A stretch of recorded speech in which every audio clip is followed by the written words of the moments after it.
Kawasan bekas wisata Kampung Gajah di Kabupaten Bandung Barat mendadak ramai jadi perbincangan. Tempat yang sudah lama terbengkalai itu mendadak viral usai ditemukannya jenazah seorang remaja. Seorang kreator konten yang sedang membuat siaran langsung konten horor di kawasan tersebut dikejutkan dengan temuan jenazah remaja. Lalu apa penyebab tewasnya korban?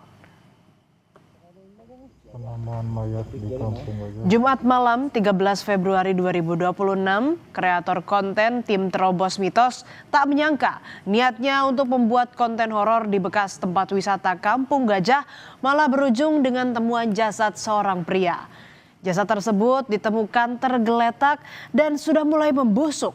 Korban ternyata seorang siswa SMP di Bandung yang dilaporkan hilang sejak 9 Februari. Penemuan mayat di Kampung. Awalnya mereka mencium aroma tak sedap saat sedang melakukan aktivitas live streaming. Mereka sempat mengira bau tak sedap muncul dari bangkai hewan.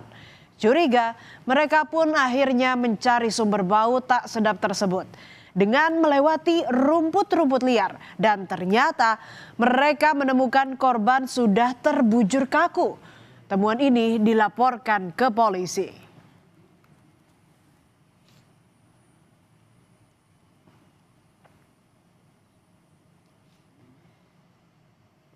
Usai melakukan penyelidikan dan melakukan pemeriksaan saksi, polisi akhirnya menangkap 2 tersangka.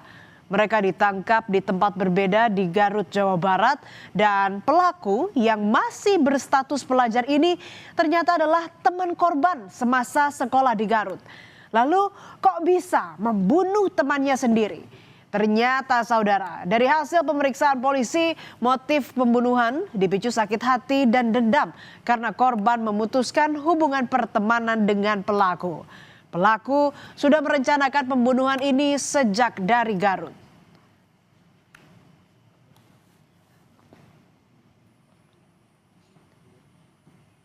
Polisi bilang dari hasil visum luar, korban mengalami luka akibat benda tumpul di bagian kepala. Selain itu, ada luka tusukan senjata tajam di bagian perut korban.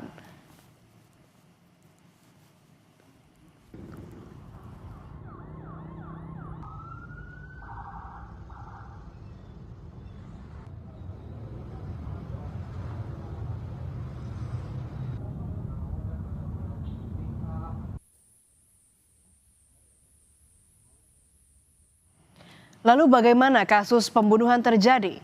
Polisi menyebut pelaku sengaja datang dari Garut ke Bandung untuk menemui korban. Pada 9 Februari, korban dan 2 pelaku bertemu. Saat itu, ketiganya sempat terlibat cekcok. Salah satu pelaku kemudian mengajak korban masuk ke dalam kawasan bekas Kampung Gajah. Di sanalah pelaku menganiaya korban dengan senjata tajam. Melihat korban tak berdaya, pelaku pun pergi meninggalkan korban. Pelaku juga membawa ponsel korban.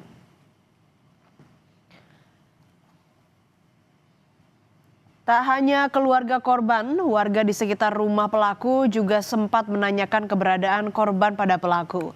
Saat itu pelaku tetap menjawab tidak tahu keberadaan korban. Selain itu, pelaku memakai ponsel milik korban mengirim pesan palsu ke rekan korban bertuliskan "Saya diculik", seolah-olah korban masih hidup. Pesan tersebut sempat ditunjukkan rekan korban ke ayah korban. Namun ayah korban sempat curiga dengan pesan tersebut.